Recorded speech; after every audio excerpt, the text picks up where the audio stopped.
Hello, everyone. Just bringing you all in to update. I was just about to test the main talk. So Philip is going to be joining us. Here's our man. I see him. I see him in the wings. So I'll just give it another couple of seconds. Hello, Philip. Hello. And you're currently, you're currently on the mute.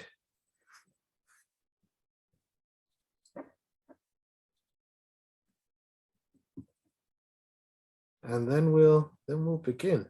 I hope everyone's been having a good day so far and been able to see some of the sessions that we've had going. And thanks for picking this one up, because I know there's some great ones going on in parallel. Hello. Hello. We can now hear you, Philip.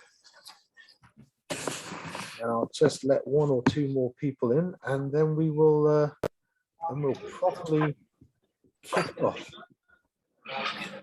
Herb, have you the video? Can you play the talk?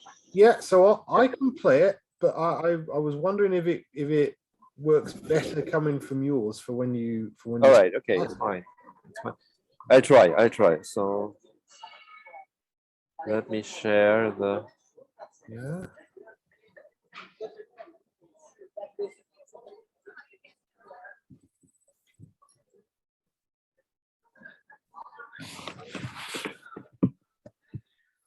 Yeah, maybe. Thank you.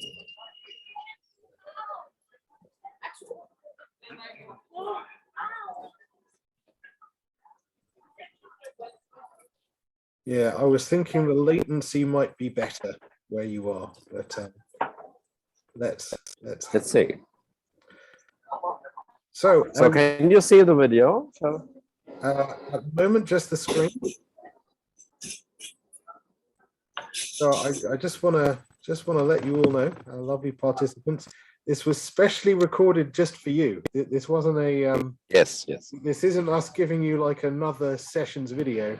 This was us going, for the sake of fault tolerance, I know we're going to record it special, and we'll have the live Q&A at the end.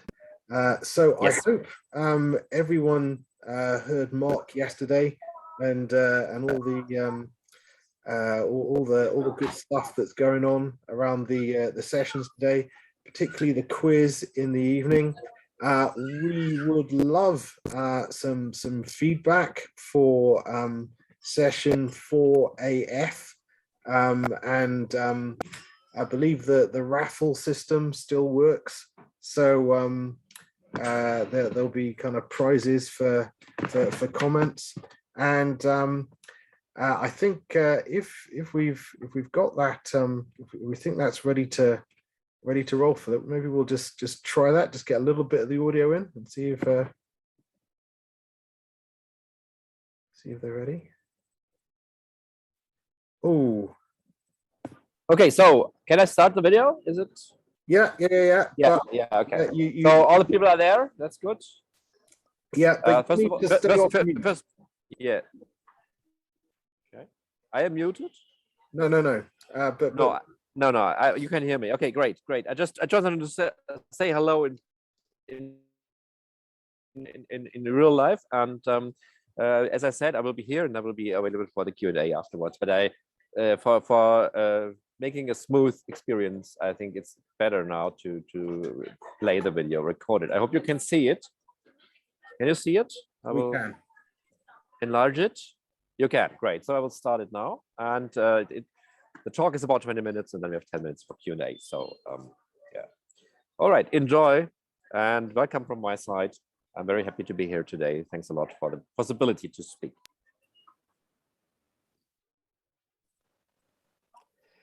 Hello and welcome to my lecture or to my talk today. My name is Philip Brune from Neu-Ulm University of Applied Sciences. It's a great pleasure to be here once again after last year to present my thoughts upon the mainframe in the context of education and startup ecosystems. The title From Blockchain to AI, Why Academics and Startups Should Care About the Mainframe. What I want to do now is to outline a little bit why I think that mainframe related topics and the mainframe platform should be content of, first of all, academic programs on computer science, information systems management, management information systems, etc., etc. And on the second hand, of course, why the mainframe is a platform that also new companies, startups should have a look on, especially if they are active in the fintech space.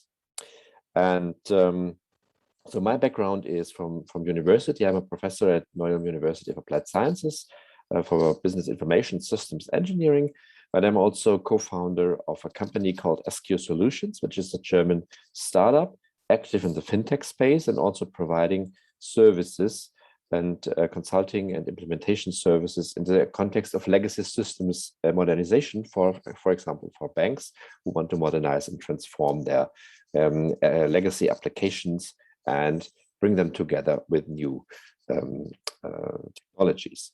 So to my knowledge, we are probably the only new startup founded in recent years that is actually dealing with this interface between legacy modernization and new technologies such as blockchain and bringing traditional ways of transaction processing into the modern world of decentralized ecosystems. So with this dual role, I think it's interesting to share my thoughts on these topics. And my own background is from financial services industry, where I worked before I went to university again. And my history had various encounters with the mainframe systems, working on mainframe systems, but not only, of course. I'm now active in the mainframe education as well, and giving courses on mainframe in the master's programs on computer science at Goethe University in Frankfurt. And also Frankfurt is the city where our company SQ Solutions is located. But we, of course, are interested and also active in let's say, worldwide projects or interested in acquiring worldwide projects. So before I start, just a short look on these standard slides that GSE is or asked all the speakers to show. So this is once again the charity raffle, so please consider this.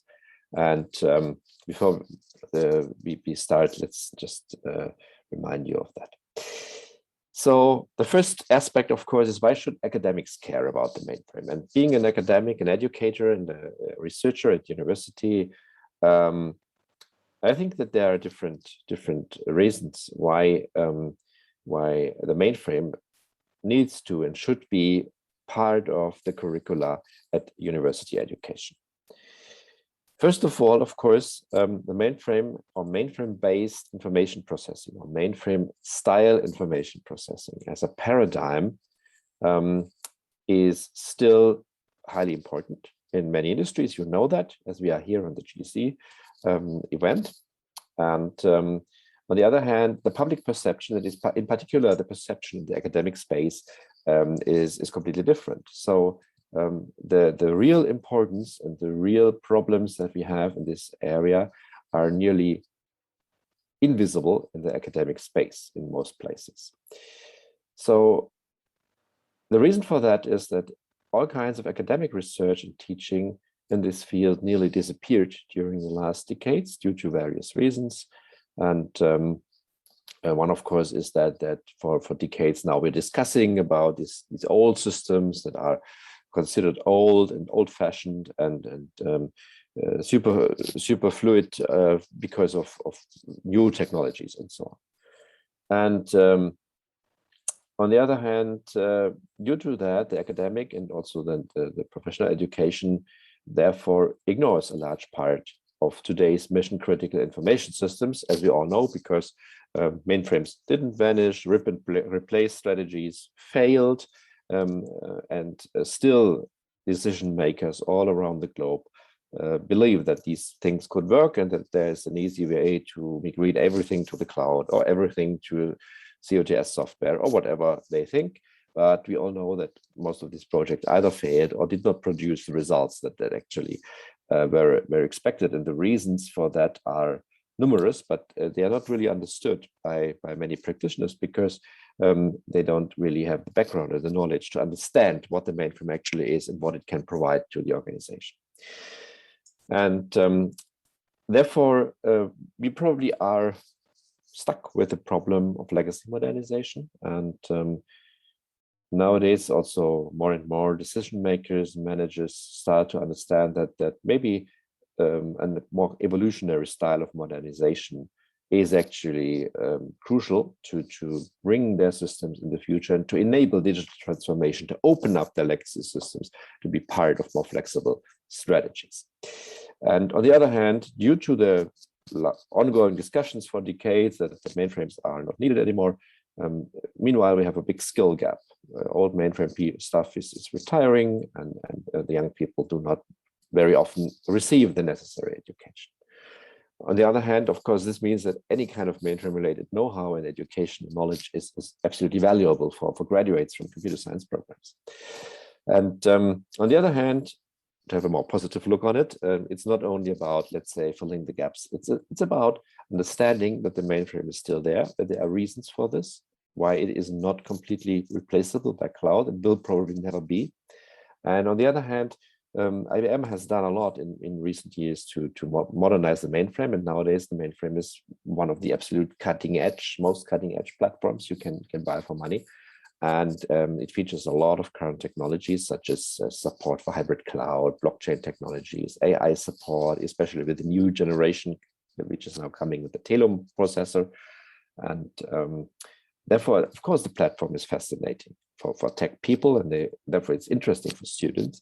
And on the other hand, it also provides a lot of research opportunities all around this mainframe ecosystem, which have been more or less neglected for decades. So there's some room for finding new research topics and doing things that everyone else is doing. So I think it's a niche that could be valuable for researchers as well. So what could be the objectives of academic mainframe education? I talked a little bit more about this last year, so I will not go into much detail here because I think it's more about also startups, which I will come to soon. But in general, of course, universities are not product training, so we do not educate people to be experts in certain products, be it databases or system management or whatever. But I think it's important to teach mainframe as an architectural paradigm, which is different from a scale-out approach that we have today in cloud, and also to introduce students to the basic concepts of the traditional mainframe operating systems, the history as well as to the new technologies. And therefore, academic mainframe education will never replace professional trainings for certain technologies or platforms or tools or whatever in the mainframe space, but could be just kind of laying the basis for that. And although on the other hand, of course, the typical university graduates, at least in the DACH region, will mostly work as software developers, consultants, architects, or project managers, but not mostly as system programmers or DBAs and so on. So I think mainframe or legacy skills will be a kind of an added value to the general full stack knowledge that you need as a let's say graduate computer science master's student. And so the lectures that I do will typically provide an introduction as well theoretical as well as practical, laying out the basis and the fundamentals for that. And the typical hands-on people probably will be more kind of graduates of professional dual education. So shifting on to the startup perspective. So why should young companies, startups may have a look or reconsider the mainframe as an interesting platform? And of course, this is highly related to the fintech space and also to the blockchain and AI space, because there the mainframe platform could really make use of its dedicated and special functionalities. So our company, as an example, used as an example here, is working on a blockchain solution or a blockchain-based solution that actually targets at kind of asset management processes in traditional and also in new financial service companies, banks, asset managers, and so on. And so that is basically the use case that we are targeting. So it's a highly complex, very special, and an absolutely critical use case. And therefore, of course, you need a platform to provide the necessary and regulatory compliant infrastructure. And we are using our own blockchain implementation, which is based on a framework called the Quix chain, which I developed and which is briefly sketched here from an architectural perspective, built on Java EE technologies and open source technologies, easily being integrable with the Quix framework, which allows you to bring COBOL code and be executed and run under control of the blockchain system as well, and offering the Postgres database as a relational, traditional, enterprise-ready fundament. So in general, our company is probably the only one that is working in this space of bringing blockchain and COBOL together. And that I think is a unique selling point that we have, because actually I'm not aware of any other company in the world that is addressing that problem.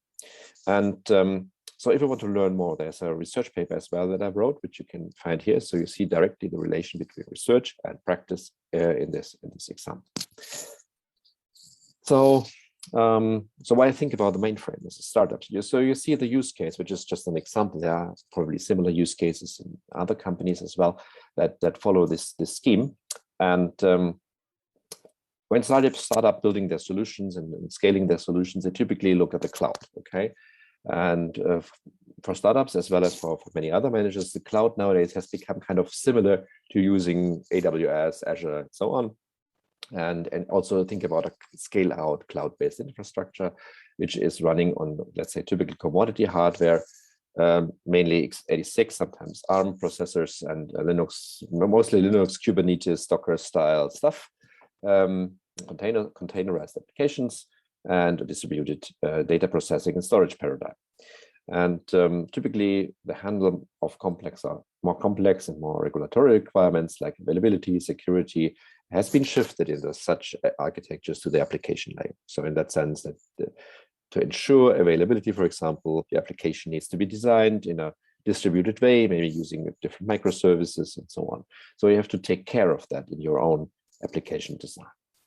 On the other hand, the traditional or the original definition of cloud computing, which is the NIST definition by Mel and Grants from 2011, does not talk about any kind of special computing paradigm. So cloud computing itself is not necessarily related to scale out infrastructure and hyperscale data centers. But it just talks about the model for enabling ubiquitous, convenient, on-demand network access to a shared pool of configurable computing resources that can be rapidly provisioned and released with minimal management effort or service provider interaction. So that is the definition. It doesn't talk about any kind of architectural structure, and except that it's usually used via the web and so on. So we can easily talk about the cloud also in the mainframe space, and IBM is doing that. And so to build secure, scalable, highly regulatory compliant, and easily operatable financial services platforms, you could use the mainframe today, which is easy, and you can avoid a lot of effort using that. So the idea is that the mainframe as a platform deals with a lot of the topics that you would have to deal yourself as an architect or software developer when you build applications for scale-out infrastructures. For example, security, encryption, handling secure keys, for example, for blockchain, AI support, and so on. You don't need to think about that. It's basically just a single image Linux box, and you can scale it to at least not infinity, but to high values if you want, without tuning the application, without adding complex software architecture. You can just use the machine with all its processors and its now also in the new generation, the AI with the AI Telum support in the CPU, and with set 16, which is just upcoming, and also with the encrypted services. And the good news is IBM is strongly supporting startups to do that. And on the one hand, you could buy such a box and run it yourself for some startup-friendly pricing if you are at least working in a, let's say, fintech space. On the other hand, there are very attractively priced and even free offerings in the IBM cloud for development, trial, and also then for operation. And IBM is offering the HyperProtect services, which is a family of cloud services you can just get in the IBM public cloud. And they are all based on using Linux One or Mainframe S390X hardware. And so what we did, we were part of a co-design approach for these HyperProtect services as a company, as a startup since 2019, and try to help IBM to make this more startup friendly. And I think we were successful to some extent. So why the Mainframe is such a good platform for, let's say, mission critical new solutions in the fintech space. And of course, we're talking not about z/OS in this case, mostly we're talking about Linux One and Linux on that. So there's nothing new to learn from the developers and the admins, it's just Linux. And but still it differs a lot from the plain vanilla scale out cloud service that you could get from AWS and so on, which are typically based on x86 or ARM architectures. So first of all, the Mainframe is kind of a vertically scalable scale-up platform. So you could think of it as a cloud data center in a box, easily to administrate, very compact, very integrated. And it has also a lot of built-in virtualization solutions, starting from the LPAS, and then you can have kernel virtual machine on Linux, and you can have containers on Linux, and you can have containers inside the virtual machine, and you can have Kubernetes and what you want. And then, of course, the dedicated I/O subsystem, the channel subsystem, is highly optimized for high volume and high throughput applications. So the system is much faster in certain scenarios than kind of a distributed approach. And of course, you have the full data at rest and data in flight encryption support by the pervasive encryption approach of the hardware encryption, which provides really confidential computing, even in the cloud, through the secure service containers. And of course, the Mainframe now is one of the most exceptional and fast Java platforms. So you have an exceptional Java performance with IBM OpenJ9 JVM. Especially for applications like ours, which is written in Java EE and Java EE, you use IBM OpenLiberty as the application server, you get a really great performance from this hardware. And everything is in the cloud. So you can use these HyperProtect services as a virtual machine. It's an encrypted Postgres database or MongoDB database. And also it's just as a crypto box in the public cloud by IBM.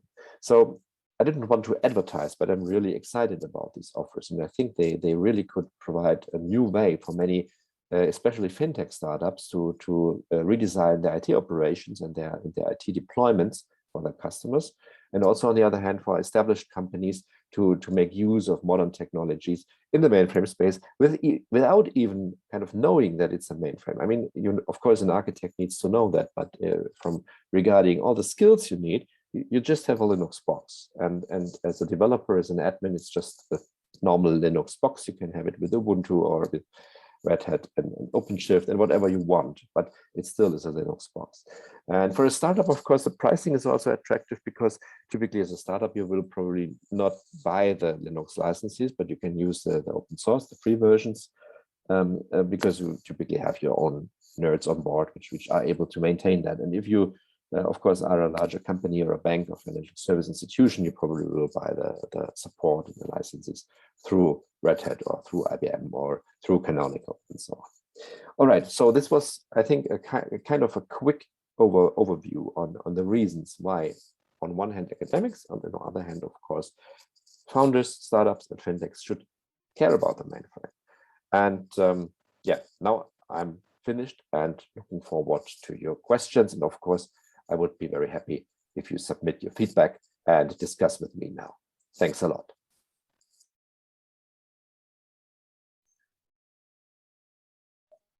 Okay, so thanks a lot again. Yeah, so I hope I could provide you with some insights, and I'm looking forward to all kinds of questions. First of all, of course, let's thank also Herb for the chance to talk today, even though my circumstances are a little bit hectic and complicated, but nevertheless, I think with the recording, I hope that everyone could at least follow with in a comfortable way, I would say. Hello, Phil. Thank you very much indeed. I think I might start the ball rolling with questions. So how did you get access to your Systems Ed? Because I know one of the things that academics often say is, well, we'd use it, but we don't really have access. So do you want to say something about your relationship there?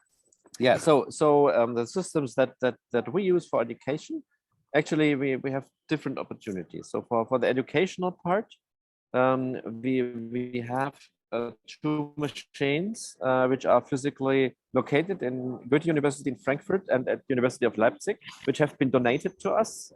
With us, I mean the Academic Mainframe Consortium, which is a non-profit organization in Germany that I'm a member of, and many others as well. And this organization has the objective to support academic mainframe education and also mainframe academic work with a mainframe research or whatever.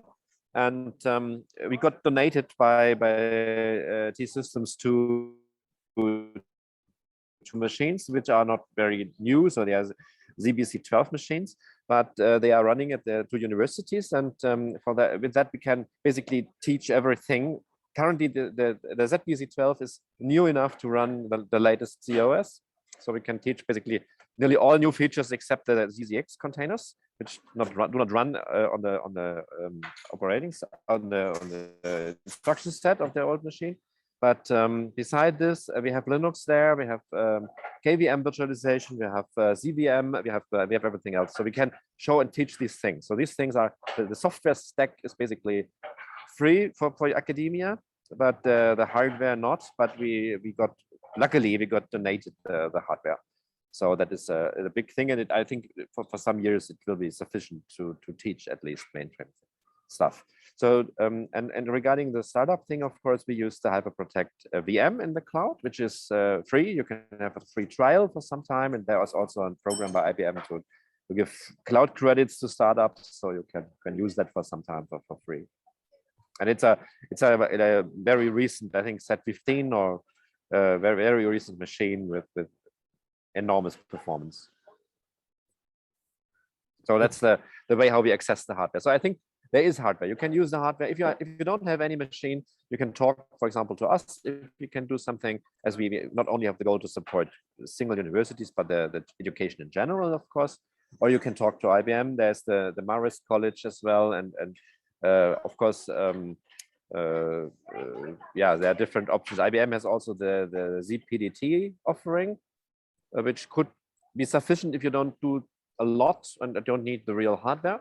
Yeah. So there are different ways of setting up an environment for education. But as I said, we have the full thing with a real machine, which is good because the students like to see the hardware also.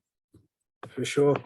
I have a comment here from Les about what can you do if you need to accommodate heterogeneous platforms. So I'm guessing he's wanting something other than Linux and ZOS.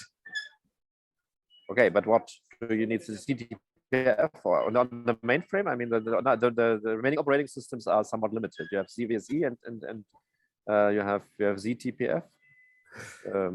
Yeah, for education, you could get ZVSE free. Probably ZTPF is presumably very special, and I don't see really why it is needed in education for education purposes.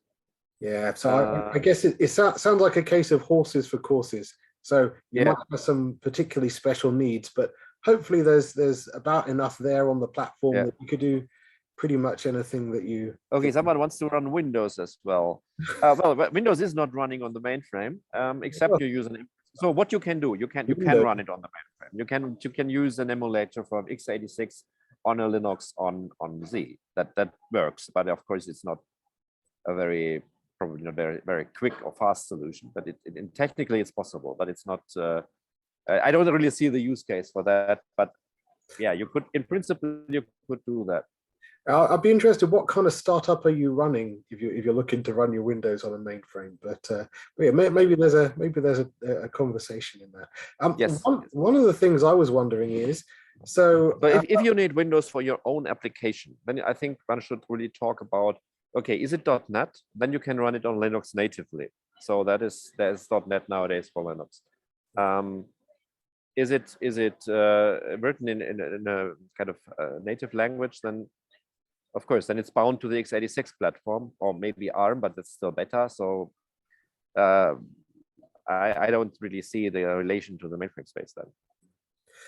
So a question I was wondering, which always comes with these particularly startups, where do you find your talent? Where do you find the people that can do all these interesting things and this kind of this mix of technologies? Actually, regarding our company, we are very lucky because we hired a very clever student of my courses. So the personal relationship to the students in this master classes, of course, is helpful, and it's a great chance to identify talent. Beyond my own courses, for example, I'm now currently supervising a master thesis from another university which uses our hardware, basically the academic hardware, and the student there is also very, very smart, and she's actually, probably she will join Deutsche Bundesbank as a mainframe operator, but well, I talked to her if she might be interested in a startup job as well. But so these are chances that you have. But I think that the most important thing is staying in contact with the university, doing the master thesis things, doing the offering student jobs and so on. That helps a lot. And we also now hired a kind of a retired practitioner as well, we found him by personal relations, and he was interested to join us. Again, he worked for Commerzbank years ago for a long time, then retired, and now he's kind of starting his second life with us. So that's also a possibility. But of course, it's a rare chance because most of these people are already have a contract at the moment. So. Yeah, so that are basically the two ways that, and we actually, there's another way. We actually had have a colleague from India who actually wanted to work in Germany. Right, right. So various sources. Yes. I mean, arguably, you're kind of you're living the academic mainframer's dream. We were having a conversation, me and a couple of other academic mainframers, and it is often quite a hard path to tread. Could you say something about some of the difficulties that you've had as a mainframe focused academic? Well, I mean, the biggest problem probably is the kind of reputation or the perception that other academics have on that. Still, I mean, it's if you do that, you very often are confronted with like you are a little bit. They think, okay, why is he doing that? Why this is important? And also, well, we don't need that, and it's not our goal. So there's a lot of skepticism and reluctance among the colleagues. That is, I think, the biggest issue. And of course, still for the students, it's not a mainstream subject, even though we have now for 6 years running permanently the courses, and they always are, let's say, there's a decent number of students attending. It is not, of course, like whatever the IT security class, which is 3 times as big or so. Yeah, so I mean, it's not a fashionable topic, at least in the beginning. But when students realize that it's fun and it's a great thing, they are very euphoric about it sometimes. Sure. I mean, I was thinking some of the accusations that get thrown at mainframe academics is you're not doing leading edge stuff, and it's not particularly commercial. Yeah. It feels like, you've got your own startup and running blockchain systems. So, absolutely. Yeah. So I think it's vice versa. So what we do is absolutely not only necessary for the industry, but it is also, as a mainframe, it's so big and so has so many possibilities. In our courses, we touch all the new subjects. We touch blockchain and we touch AI. We touch we have relations to Apache Spark and to MongoDB and whatever. So everything you want IT security, encryption, key man handling, hardware security, and so on.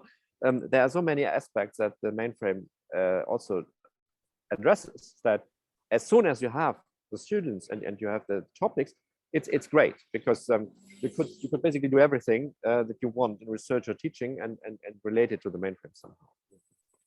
Excellent. So I think that's a absolute great thing about the mainframe, but it's so fascinating that it offers so many, let's say, aspects that are related to all the cool stuff in IT. So can you say something about your relationship with companies other than IBM, either through your work or through your startup? How does that work, the business interaction side? Yes. So regarding academia, we have this academic mainframe consortium, which not only is made up of universities but also of companies. They at least majority are companies, and so we have a big network, mainly in the, let's say, in companies that are related to the mainframe space somehow, either as a client or as a supplier, as a software vendor, for example, like BMC and Rocket Software and PKS and so on. And on the other hand, we have, regarding the company, we now have, first of all, we have a big customer, which is a traditional mainframe shop, a big bank, which actually we are working for most of the time. And beside this, we try to set up our own product, which also should be available then on mainframe platform as a service for the clients. But of course, not exclusive. So if a company wants it on another platform, we can do that as well. It's portable, but we strongly are encouraging that in the mainframe. So I'm thinking. Yeah, I'm thinking for some of the academics listening, and for some of the companies listening, some of the issues about working together are sometimes legal or kind of procedural. How do you get around those issues? Well, I mean, I think you have to make sure that you separate the things, the commercial aspect and the academic aspect. Nevertheless, we are working with the same companies nowadays as partners of our company, which are also active in the academic mainframe consortium. So there is some kind of mixture. Yeah. Regarding academic independence, I mean, it's of course important that you don't kind of use your own company as or I would not advertise it in my lectures or something like that. So I try to keep that separate. And of course, you need a permission to engage in the private sector if you are academic. But there's a legal regulation for that, and it's encouraged by the universities and the government in Germany, at least, that we should also be active in the industry. So that is perfectly compatible with my job role at the university. Yeah, so I mean, what I was trying to bring out is that this is something universities are actively trying to encourage, and there are often like special departments that will help deal with any of those issues for you. Absolutely. So it shouldn't be a barrier. Yes, so a technology transfer and cooperation with industry, either in research or in let's say transfer or applied research projects, is an official goal of German, at least University of Applied Sciences, but also increasingly of the normal universities. So it's an official strategic goal. It's not something that we do like as a side job. It's part of our mission in that sense. So and therefore these things are not only encouraged but welcome. That's definitely true. So as Herb said, I mean, we have in the universities there are departments dealing with transfer and industry corporations and everything as their main job. You know? Okay, so that is common, and cooperations between research corporations between industry and academia or research institutions such as Fraunhofer, for example, which is usually associated with universities, are a very common thing and for a long time. That's nothing new or nothing special. So not only in the mainframe space, it doesn't matter where you look. So I think that's an important thing. You need to have this bridge between the university and let's say application to really get life into that mainframe education text. And I think it's very important that we have role models like yourself, like we have, you know, kind of pioneering academics who are kind of able to make it work. I don't want to monopolize the questions, although I have a few more. in the chat, or if you'd like to speak for yourself, has anybody got any particular questions that they'd like to throw Philip's way? How many of you are academics? Are there any academics on the call?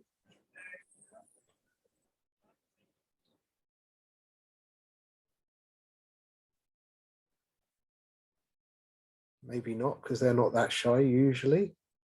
So are many of you either in the blockchain space or working with startups? Are there many startup people on the call?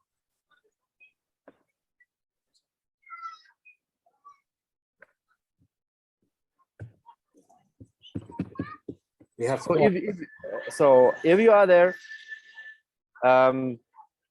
maybe as I said already in the chat, I'm happy to connect with everyone on LinkedIn. This is our main platform for exchange. So feel free to contact me and send your details, and I'm happy. And we can of course have additional discussions either regarding mainframe education or the commercial aspect. As if you are interested, just drop me a note. I'm perfectly happy to do that. One of my questions was, and I think this is really, you know, I think this is a very pioneering model, and could bring much dignity to academic mainframers everywhere. Could you can you name any other initiatives that you've seen that you think are interesting? Any other work between universities, mainframes, and startups that you want to put a spotlight on? Well, there's IBM is doing some things at this point. They have a kind of a startup initiative. Also within this context, we were for this year we were kind of IBM partners. They have a partner program for startups now. They're offering cloud credits. They have a startup mainframe program and things like that. There's the so-called Hyper Protect Accelerator. So around these Hyper Protect services, they also have an international, worldwide initiative, the Hyper Protect Accelerator program for startups, where you can apply, and then there's kind of pitching and selection and so on. They every year take in a certain group of startups to support them in developing their business. That's also an initiative by IBM, which of course is related to the Linux One. And beside this, of course, there are individual, let's say, individual approaches by engaged academics that I know, like the CURB, and also in the US, there's Cameron CA and others.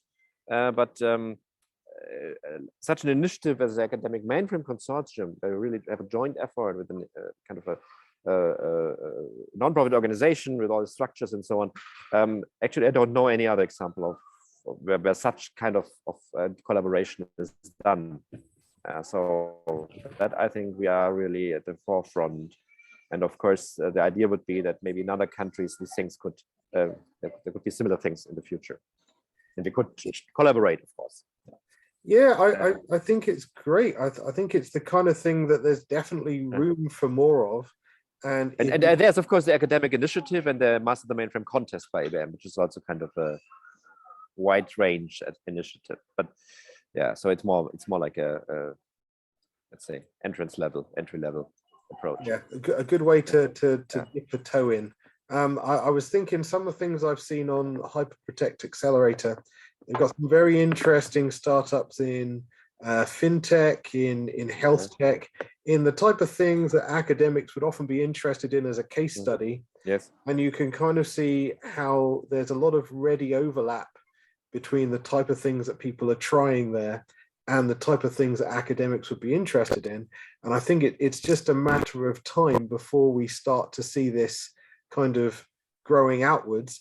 Once we can get things like the relationships and the legal and the kind of the process things in place, it seems like this is a very very fertile area, if nothing else, for just kind of bringing the mainframe back to the attention of a new generation coming up, and a sector of the technical economy that hasn't looked at it for a number of years.